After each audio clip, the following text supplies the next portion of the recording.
Hello, friends, and welcome to the Autopod Decepticast. I don't know why I started off Irish. That is very weird. Hello, friends. Let's do it American. Hello, friends, and welcome to a special Minisode. This one is from our recording with Mike and Alex regarding TFNation and the reveal of the first draft of the Ron Friedman script for Transformers the Movie. Like our last Minisode, which was within More Than Meets the Pod, there was a lot of good meat still on that bone, to borrow a phrase from Mr. Seibert. Didn't quite fit into the episode proper, but was too good not to share, so we hope you enjoy this one. Put it in your fucking head, you delicious Apdc fuck. Aggressive and uncalled for. I apologize. Nor do I. Maybe that was sarcastic. That's right, I'm all over the map. You don't know where the shots are coming from. Woo! I shouldn't have done all that coke before recording this intro. All right, enough of this malarkey. Let's roll it! Megatron must be stopped, no matter the cost.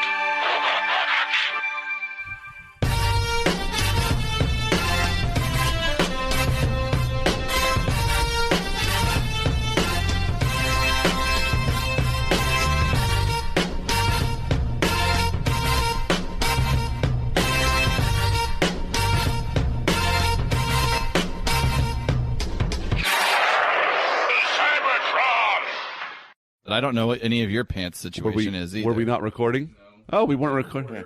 I'm so glad you noticed that now. Oh, wow. We almost didn't record. Ryan, you almost had a Greg situation there. Yeah, that it's would like, have let's been do tragic. Dinobot Island again. That would have been tragic. I have all the time in the world. I have literally nothing to do today. That's why I'm here, you know. Awesome. What else? Nothing. Is it Saturday in the UK? Yes. So what is the day today? It's only It is 6 Saturday. hours. Well, Australia is the other way, right? Okay, so it's Australia's the same direction. Oh, just If you head east, you go ahead. Okay. So it could be East. It could be Tuesday in Australia for all I know. Well, it couldn't be. Well, it smells like Saturday. It's the day. And it's a bank holiday weekend here as well. So it's a bank holiday. That's awesome. We've got Saturday and Sunday, and then we've got Monday, which is a free day. So most people are going out usually on, well, it's a lot of days of drinking. Yeah, that's I've noticed awesome. your Instagram feed is insufferable because I'm like, look at how much better I'm doing than you.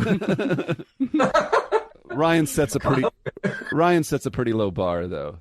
I saw the van out front. Somehow it looks worse than normal. Two flat tires. I looked up on one of those websites where you can like put in, come get my shit, my junk car, and if I can get it run, it'll run. I just have to jump it and air up the tires. If I can get it running, basically I should be able to get like $400 for it. The problem is I doubt you'll ever air up the tires and jump start it. Well, the other problem is I have to take all the donation stuff out of the back of the van and put the seats back in, and that's another thing where I'm like, I don't want to do that. Work. Yeah, So hard. Is that likely to happen? It's gonna happen. It's just probably I'll be talking about this in a year from now. Yeah. Well, I've had a 1965 Volkswagen Beetle off the road for 10 years. All I can recommend is axle stands. Yeah. Just put it up on blocks, yeah. I think you should clean it up. Forget even making an automobile out of it. Just turn it into a spare room, basically. You could Airbnb Put it on the it. side of that. Yeah, you could Airbnb it. Oh, what a treat that would be! An unair conditioned. I guess you could put a window unit in it. Yeah. That sounds. This is gonna be a money suck again. It sounds like the kind of thing that would be better suited to a Volkswagen bus. Nobody wants to. What is that? A Dodge Also, Strata or something? What the it's hell? a Chrysler Town and Country. Oh, sure. Or perhaps the Grand Caravan, that type of deal.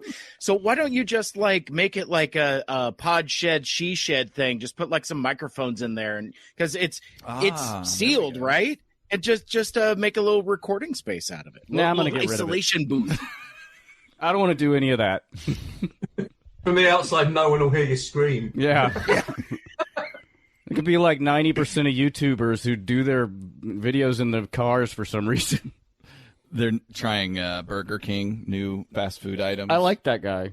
What's his name? Dame Drops. I can't remember. But yeah, I like that guy. Shout out Dame Drops, everybody. Well, man, this is a good crew. I'm real happy that we got these guys together, and thank you guys for being flexible on the last minute sort of. This would have even happened if Alexis, I think you were drunk or something, and you started letting us know that this panel was happening. We may have been among the first people in the United States to know anything about this panel based on your inside feedback. Well, I'd like to think I'm the kind of UK reporter in the field. Getting the scoops. No, I'd had a few drinks by that point. But the whole thing was, in best sort of style, was the whole thing's kind of a secret. So I didn't know what was going on. I'm sure you're going to have to repeat all this anyway. Yeah. I don't know why Aaron's jumping in. Yeah, I was going to say, are we doing the show? What's going on? No, I was just. It's like, are you going to record some raps around this? I was just bullshitting so we could kind of get a flow for each other's cadence. Fine, let's start the show. Hey, everybody, my name is Aaron. This is my podcast. Wow, my God. Autopod Decepticast. And coming out. It's going to be like that, huh? Coming out aggressive. Fucking passive aggressive theater already. Fuck it, we'll shoot it live. Yeah, okay. Fine. Here's my podcast. Like and subscribe or don't. Whatever. Fucking die. I whatever. I'm gonna start drinking. Mike, what are you drinking? Oh no, never Coffee. mind. That could be good content. Save it for later. Oh my God. Yeah. God damn it. I'm going to do our thing where we play the Autopod Decepticast theme, and we'll just have our get-to-know-you banter in real time and edit out whatever is completely uninteresting. You've heard the show. He's so pissy about it. You know He's so pissy about it. Yeah. So I'm only mad at Ryan. Mike, will we see you in Chicago? Well, put him on okay. the spot. So no, that's fine. That's fine. I actually have a prepared statement because whether it's in the notorious Apdc group text or on my Instagram DMs, like Johnny Utah has been on my ass. He's like, you better be ready because you're going. That kind of thing. And it's Johnny Utah. I mean, he's going to drive up to Seattle, throw you in his trunk, and drive you there. That's uncomfortable. But no, he.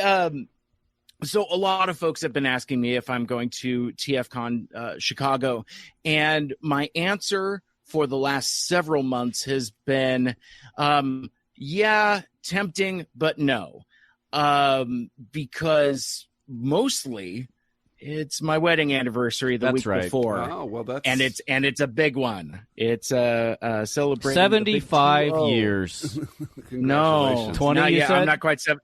Yeah, 20. Oh, cool. That's early congratulations. That's all you had to say. Thank you. That's all you had to say. That is all I said, and that wasn't good enough for you assholes. But that's where it started. But as we're getting closer, sorry, and that's been part of the joke too. It's like, how do you feel about Chicago in October? So the long story short is that I'm not making any commitments, but I will say, after a certain guest announcement, I am considering it. Okay. And there have been conversations. I don't know if there's ever going to be another time where I'm going to be able to get Peter Cullen to sign my poster. Mm-hmm. So that might be enough of a draw. I don't know if that makes me a hypocrite for saying, telling all of my friends who just want to hang out with me and enjoy friendship, no, I have like wedding anniversary or whatever. But then it's like, oh, Peter Cullen. Then it's like, well, realistically, is this something I can do? Is this something we can do? So, sucker for a stranger with a deep voice. Sure. I get it. Yeah, absolutely. Well, and it's interesting because like Lucky and I have done a TFCon adventure already. A couple years ago in 2019, we did a vacation to Canada where we did a week in Niagara Falls and then went over to Toronto for TFCon in Toronto. She actually went with me and went on the show floor for a time. She actually sat through half of a Ron Friedman panel and about a third of a Bob Budiansky panel. And she's like, I'm going to check out the pool. You have fun. Yeah, I but stopped buying West the full pass because I'm like, you can get it. Maybe she'll show up on Sunday, and I'm like, oh, maybe this is not worth it. Yeah, She comes down to the bar. I mean, she loves Chicago, so she'll go do her own thing while we're there. Yeah. So possibly open. We'll see how it goes. If you don't go, send me your poster. We'll work to get it signed, so that at least you can have that. Yeah, I've just switched to. I saw you all with your headsets on. I thought that's probably better for your recording, isn't it?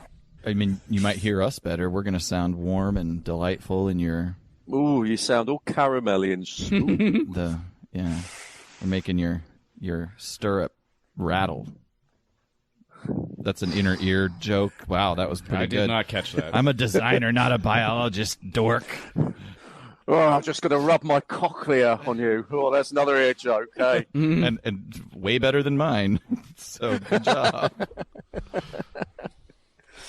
Alcatraz means pelican. What? The word Alcatraz, it means pelican. He's throwing something in there.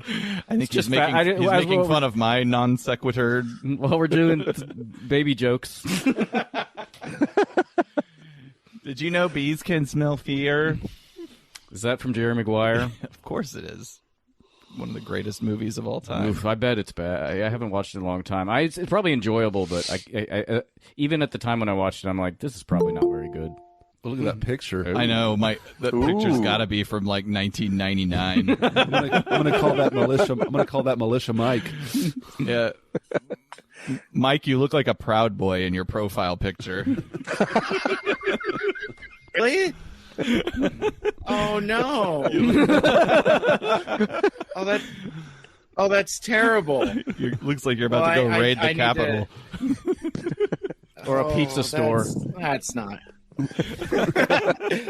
I like the pizza store better. Oh no! I don't know why you would say such a thing to him. I was just kidding. Yeah. Don't be self-conscious about it. You look great. I'm going to change that. It's all out fine. today. Everything's fine. What's funny about that is that is a picture from, I don't know, Long at time least ago. 12 years ago. Not current. Yes, since then he's burnt all of his Fred Perry tops. You know, it's like Exactly. Yes. Good stuff. Good stuff. So where we are. So it did. Oh, go ahead. It did crack me up though. Quick aside, but no, it's funny. So I went out and Lucky's having some morning coffee, crushing some candy on Facebook or whatever it is that people do on a Saturday morning when they aren't talking to their friends on a podcast. Go refill my coffee, and she's like, "Oh, do you have a good time with your friends? Was that fun?" I'm like, "Oh no," and she's like, "Oh, halftime then, right?" And I'm like, "Yeah, Barely half. Maybe a quarter. Maybe the first quarter time. Yeah. quarter time." And she's like, "Okay, I'm gonna jump in the shower. Have fun." Let's all talk. We usually have banter while. this hey, is look, going I'll tell you what I got. Yeah, talk signed. to us. I've got a few things signed at TFNation. What you got? Lindsay Rousseau, who is the voice of Alita One, signed a little thing for me. Autographs were free at TFNation. That's what's really nice about it. You know, you could just go up to somebody and you haven't got the awkwardness of like going, Pull out the card. Yeah.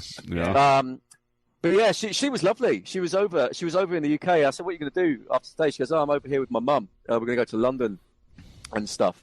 So yeah, she was a lovely person actually. Yeah. Well done, her. Yeah, and she signed my program as well. Very cool.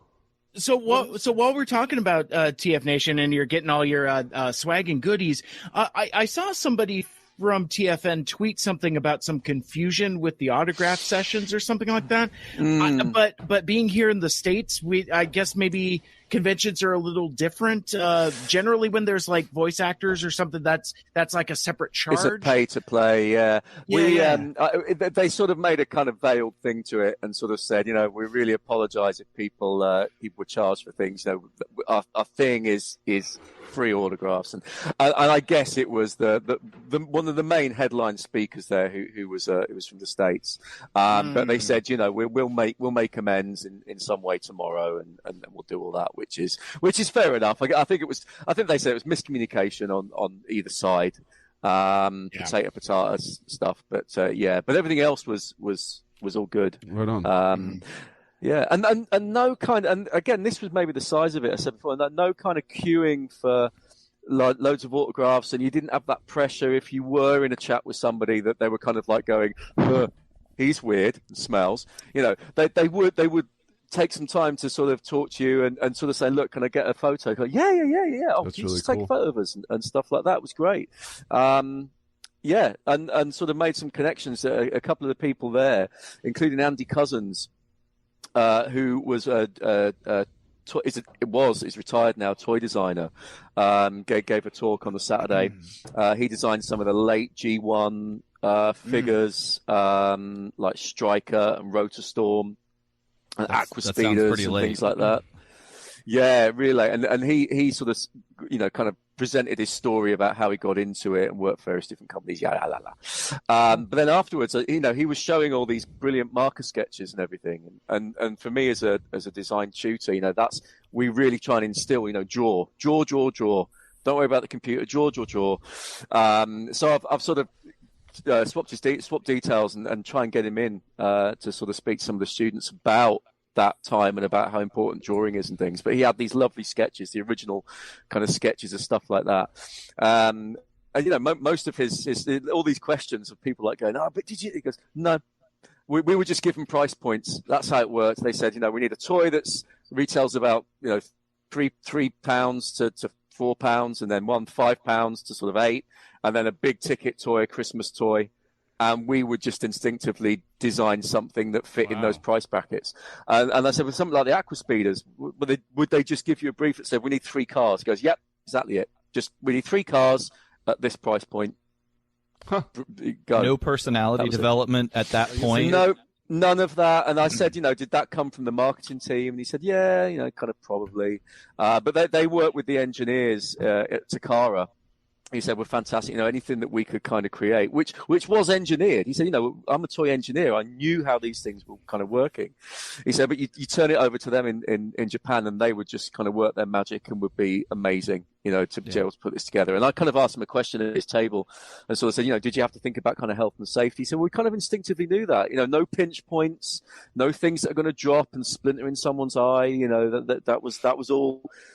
We already knew how to design toys, so that was never really a consideration. But I did ask him about the colours, because, you know, some of those the late G1, for me, they're like Saved by the Bell, right? You know, the colour schemes, that sort of loud magenta and sort of really loud schemes. He said, no, he goes, and he showed me, he said, no, I specified the colours. He goes, I drew the thing. I said, I want that bit to be pink, and that bit to be teal, and that bit to be blue, or whatever. And he designed not only the toys, but the colour schemes as well. Which I always thought maybe was kind of an edict that came from Hasbro Takara that said, look, we need these 3 cars, but they've got to be in, you know, you sort of know about things, you know, when you come to sort of like colours that are in at the time, colour trends, we need them in. And he said, as I recall, no, they just took the colours that we gave them. So, yeah, fascinating little thing. That's really cool. But I will waffle on, and I did get Andy Wildman to sign some of my of my comics that I got at the time, and I got Simon Furman to scribble on one of my favourite covers there as well. So yeah, a good day was had by all. That's awesome. You got to get That's some. so cool. You got to get some booty while you're at the. Got to get con. some booty. Not bad for one day. Yeah, no kidding. Yeah, it was brilliant. I was like, wow, great. I like either one of those, or make them both. Ryan's made some homemade. He's got homemade frozen pizzas. He's going to pop in the oven, so we can eat while we record. I love it. I'm excited to hear your show with Jim. That'll be really cool. So that's going to be a lot of fun, actually. And again, I was. It's one of those things where inspiration needs to come from a reason. Mm-hmm. You know what I mean? It's like I was inspired by all this, and I was like, why don't I just reach out to him? So sure enough, I reached out to him on Twitter. I was like, hey man, do you want to come on my podcast and talk about this? And he's like, I would love to. And I'm like, oh shit. Well, now I got to figure out how to do it. It happened. Yeah. Well, yeah, it's great. I wonder if he's made any sort of other rounds on any kind of shows or anything like that. I don't know. This could be like you might get him first.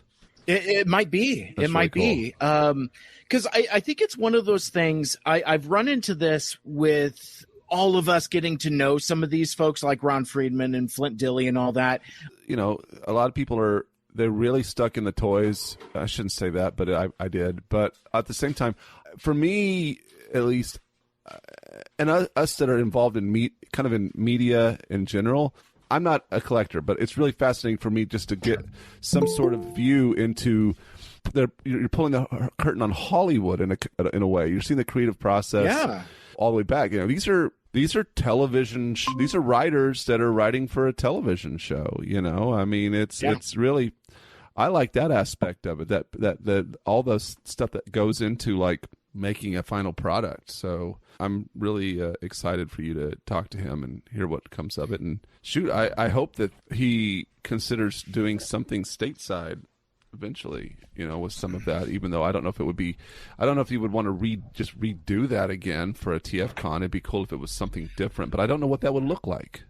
Well, I think there's a version of this that's condensed. You know, it's like, well, maybe he takes like some of the art, some of the slides, but I would be really fascinated to get his take on things with Ron Friedman sitting next to him. For real. Because like that was the fun thing about the Five Faces thing, because like this was some of the stuff that, you know, basically like Flint found it in his, you know, cabinets or whatever, gave all the stuff to Jim, and then Jim kind of digested it, processed it. So a lot of digestion. Exactly. So when they did that presentation for the Five Faces stuff, and again, this whole presentation was like an hour or something like that. It was really concise. It was really good. But they covered stuff like Shockwave being replaced with Blitzwing and things like that, and a lot of stuff that Flint had kind of forgotten about. So it's like, so Jim brings stuff up, and then they kind of talk about it. Mm-hmm. So I guess in a sense, I could imagine that being something where Jim brings up a slide of Rails or the character designs or something like that, and it's like, you know, what were you kind of thinking? And he'd be like, well, I you know. We really a man who actually claims he's never done any we drugs poke or fun alcohol. at poke fun at Ron for doing coke. I looking at the man, he just functions up here. I don't know if exactly. He's just coming into this as well. I think, you know, the fact that this was written in August 1984, and the Transformers franchise that barely hit the shelves by this point, and this stuff with Sumbo as an advertising vehicle was just in its thing. You know, they were kind of formulating what the whole mythos of this, and, you know, Bob Budiansky's kind of work underpinning it. This was still very much, we don't know where this is going, and this could tank. I mean, the one thing where Andy Couzens, the toy designer guy, he designed stuff that ended up being Robotix, if you remember that. Robotix. Robotix. And the American, you know, Hasbro took that, and, you know, it was just a construction, like Meccano. It was a construction set as it was originally designed. They imbued it with like characters of good versus evil. And, you know, we're not talking about Robotix now. You know, we're spending, you know, 3 or 4 hours of our Saturday talking about a kid's commercial, elongated commercial.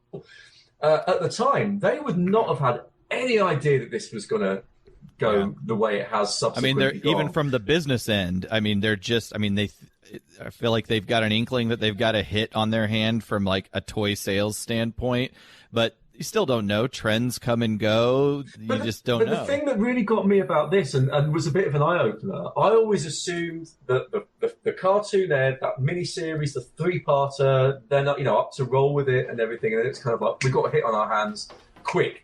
We've got to do a movie. We've got to do some feature. We've got to capitalize on this. We've got a load of Takara stuff we want to push out. Eventually, let's go and do that. But seemingly not. If you look at the dates, as soon as they were starting this, they thought, they must have said, I think I've got a gut feeling here. This is going to be a hit. Mm-hmm. We need to really get ahead of the curve here and commission the film straight away. Well, and part of the thing that we may cocaine or no cocaine. Well, yeah, I think Ron. I've tried reading his book. You know, we have his. I've yet to read that. It's it's a hard read, and I will say impenetrable. it's really hard. So I'm trying to I'm imagining what It's unfilmable. Yeah, it's unfilmable. Who would play Ron Friedman in a story of Ron Friedman's life on the Hallmark? It'd have to be channel? himself. Ron Friedman would play himself. I will Nicolas say Cage as Nicolas Ron Cage. Friedman. Actually, that would be pretty good. I'm for into real. it. We need to write a biopic. This is great. If you want somebody that gives you lots of nuggets, if you want someone that basically takes a shotgun to the page, he's the guy. He's gonna be inspiring. Yeah. At the very least, he's inspirational. The one thing I'd have to disagree with you, Mike, about the hypothetical Jim Sorensen, Ron Friedman panel is that I think that Ron would probably not remember most of that stuff. I still feel like he believes that what he wrote originally is most of what's on the screen, and I think that he would just be untamable. He'd just be like a wild dog on on a leash, but he's still like just jumping and barking at everything, and he's just going to do his Ron Friedman thing, and he just doesn't have the rapport. He doesn't have the rapport with Jim that Flint 40 does. years ago. Yeah, he's very keen. I mean, he seems to have a really He's good sharp, memory, but especially he's sharp. But I just think he'll be in his tunnel. You'd have to be ready for that. And he doesn't have the relationship with Jim that like Flint Dilley does, so they won't be able to have the back and forth. I think you'd have to approach it in a way where it's not like, hey, Ron, do you remember this? It would be, you'd have to take it at an angle where it's like, Ron, you did this. You're pumping him up. Yeah, Ron, you have to feed his ego. Ron, you did this. This is really amazing. Do you have anything that you want to say? I mean, I'm being very, but anything you want to say about this or the creative process in general? You kind of almost kind of approach it that way. And then he would make a weird dick joke, kind of mildly sexist reference, Maybe and a then little bit. Yeah, with children in the audience. Yeah, but like I was mortified. Like he told like this Orson Welles, Desi Arnaz story where it's like he's told that story so many times. I love it though. I'm here for it.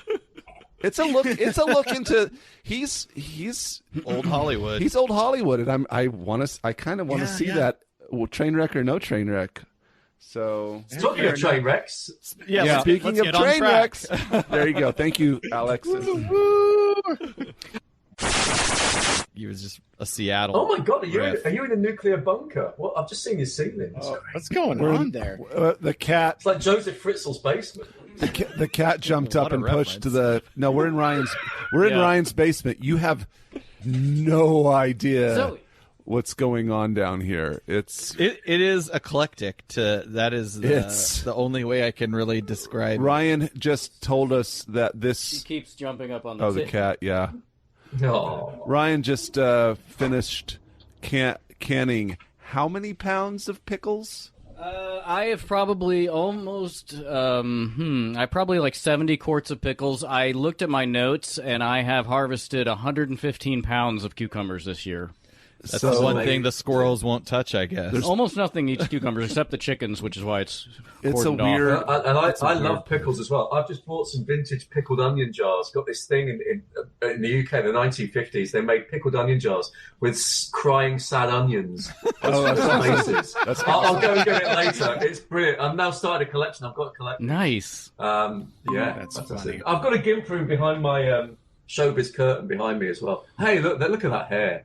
Yeah. I mean, what a man to emulate. I mean, that's just like I gotta start doing that. So it's like, I've always had I was like put it like forward, but exactly. So and good thing my dude Alex has a very similar look as well. So it's well, but both you and Ryan, you've gone for the grey.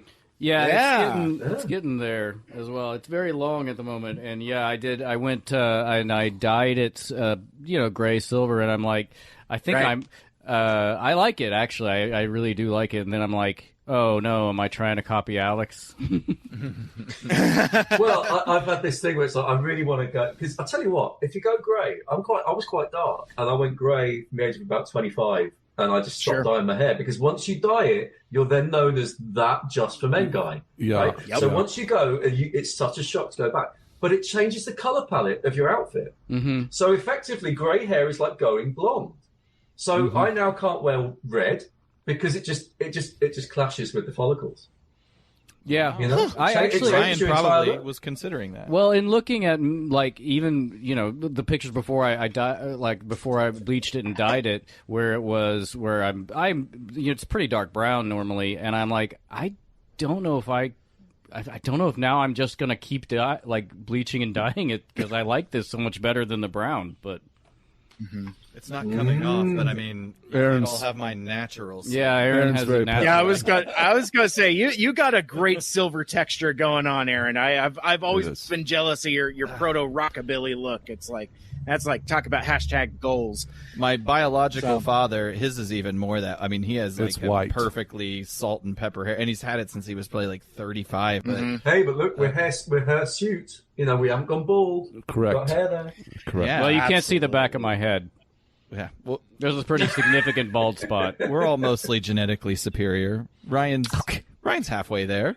I'm made out of all recessive genes. But I do dig Ryan's latter day RDJ aesthetic with the glasses and the hair and it's very cool looking. It's very Mad Men at the moment as well. Yeah. You've got that kind of 1960s ad exec kind of look. I'll take it. Sexy. He'll also grab your tushy in the hallway if you don't look out. Hey there, sugar tits. That's fine. She's like a lobster. She's got all her meat on the bottom. I've never heard that. That's a line from Mad Men. I don't remember that.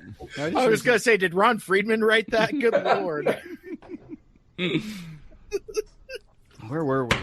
Where were we? Okay. Like a lobster. God damn it. That is the Mad Men writers, not Aaron. For the record. You mess with the lobster, you get the claws. I call them my tweakers. What?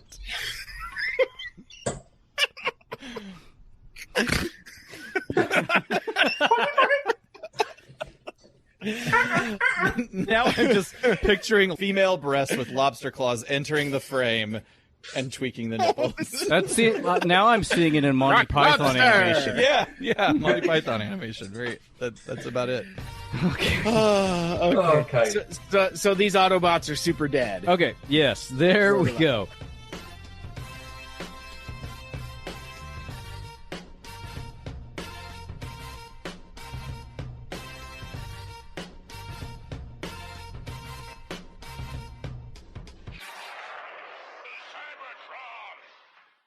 Cells is the sponsor of Autopod Decepticast.